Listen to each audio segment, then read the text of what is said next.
Di industri game modern, ambisi bisa menjadi hal yang berbahaya. Semakin besar sebuah game, semakin besar pula ekspektasi yang mengikutinya. Dan selama bertahun-tahun, Crimson Desert adalah salah satu game yang membawa beban ekspektasi itu. Trailer demi trailer muncul, gameplaynya terlihat semakin gila, dan semakin banyak yang diperlihatkan. Akhirnya, semakin banyak orang yang bertanya, apakah game ini benar-benar bisa memenuhi semua janjinya?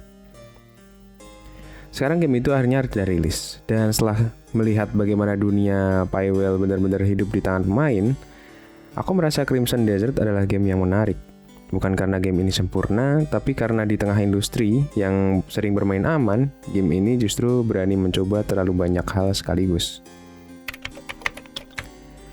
Jujur saja, sebelum game ini rilis, aku selalu mengira Crimson Desert hanya akan menjadi bayang-bayang dari Black Desert Online. Karena sulit memisahkan nama Pearl Abyss dari Black Desert. Studio yang dikenal karena MMO besar dengan visual yang bahkan sampai sekarang masih terlihat luar biasa. Tapi ternyata Crimson Desert bukan Black Desert dengan wajah baru. Dan itu langsung terasa sejak beberapa jam pertama. Karena game ini jauh lebih fokus pada cerita. Dan lebih fokus pada perjalanan karakter. Akibatnya lebih terasa tuh gamenya seperti petualangan yang memang ingin dinikmati sendirian. Ada satu hal yang langsung membuatku mengerti kenapa banyak orang begitu tertarik dengan game ini. Iya benar, dunianya. Karena banyak game open world punya map besar, tapi tidak semua terasa hidup. Kadang justru luasnya itu hanya menjadi angka saja. Kadang perjalanan hanya terasa seperti berpindah dari satu quest ke quest lain. Tapi Paywall terasa berbeda. Saat berjalan melewati desa, rasanya seperti tempat yang benar-benar dihuni orang. Saat menunggang kuda melewati padang rumput, angin terasa hidup. Dan ketika melihat perang terjadi di kejauhan, ada perasaan bahwa dunia ini tetap bergerak meskipun kita tidak berada di sana. Hal-hal kecil seperti itu mungkin terdengar sepele, tapi justru detail kecil itulah yang membuat sebuah dunia terasa nyata. Karakter utama dalam game ini adalah Cliff. Dan yang aku suka, dia bukan tipe protagonis fantasi yang sempurna. Dia tidak terlihat seperti pahlawan yang didaktirkan menyelamatkan dunia, dia lebih terlihat seperti seorang yang terlalu lama hidup dalam peperangan. Seorang yang sudah lelah, tapi tetap harus berjalan. Dan justru karakter seperti itu biasanya lebih menarik untuk diikuti. Karena mereka terasa manusia, dan mereka punya keraguan, punya kesalahan. Dan tidak selalu tahu keputusan mana yang benar. Kadang mereka hanya mencoba untuk bertahan, sama seperti kebanyakan orang. Ada satu hal yang aku suka dari dunia Crimson Desert, yaitu bagaimana dunia ini tak mencoba terlihat sempurna. Karena banyak game fantasi modern terlalu bersih, terlalu rapi, dan terlalu indah. Seolah semua orang hidup dalam poster promosi, tapi Crimson Desert terasa lebih kasar.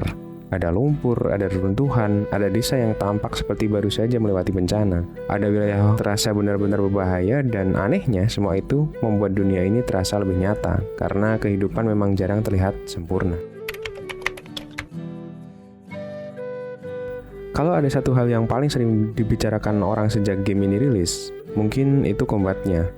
Karena pertarungannya terasa seperti campuran dari banyak game sekaligus. Kadang terasa seperti action RPG, kadang terasa seperti game hack and slash, kadang bahkan terlihat seperti pertarungan boss dari game yang berbeda sama sekali. Dan meskipun tidak semuanya selalu sempurna, ada sesuatu yang menyenangkan dari kekacauan itu. Setiap pertarungan terasa punya energi, terasa brutal, dan kadang terasa tidak masuk akal dengan cara yang justru membuatnya seru.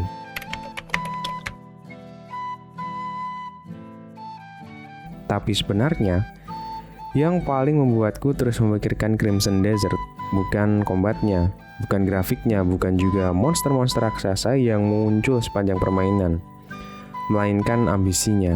Karena hampir di setiap game ini, kamu bisa melihat Pearl Abyss mencoba sesuatu. Ada eksplorasi, ada perang besar, ada cerita personal, ada dunia terbuka, ada aktivitas sampingan yang jumlahnya sangat banyak, ada sistem yang bahkan tidak semua pemain akan temukan. Dan kadang saat bermain, aku merasa seperti sedang melihat sebuah studio yang benar-benar ingin membuktikan sesuatu. Seolah mereka ingin menunjukkan bahwa mereka bisa membuat lebih dari sekedar MMO. Karena semakin ambisius sebuah game, semakin sulit juga menjaga semuanya tetap konsisten. Dan menurutku itu juga terlihat di Crimson Desert. Ada beberapa bagian yang terasa luar biasa, lalu ada bagian yang terasa belum sekuat itu. Kadang ritme ceritanya naik turun, kadang ada sistem yang terasa lebih menarik daripada yang lain. Tapi aku tidak terlalu menyalahkan itu, karena setidaknya game ini mencoba. Dan sekarang usaha untuk mencoba sesuatu yang besar terasa jauh lebih menarik daripada sekedar bermain aman.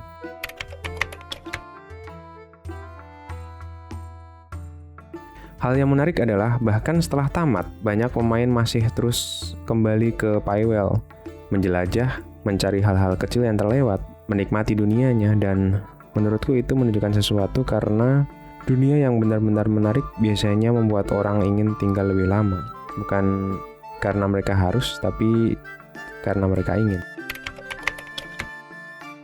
Mungkin itu alasan kenapa aku terus memikirkan Crimson Desert. Game ini nggak sempurna.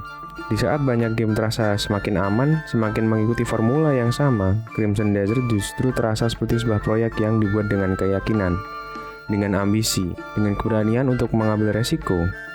Dan jujur saja, aku rasa di game zaman sekarang masih membutuhkan lebih banyak game seperti ini. Game yang mungkin tidak selalu sempurna, tapi cukup berani untuk mencoba sesuatu yang besar. Karena terkadang hal yang paling kita ingat dari sebuah perjalanan bukanlah kesempurnaannya, melainkan seberapa jauh perjalanan itu berani melangkah. Terima kasih sudah melihat ataupun mendengar video jurnal tentang Crimson Desert. Jangan lupa apabila suka dengan video ini, like dan subscribe channel ini. Dan sampai jumpa di video-video berikutnya. Terima kasih.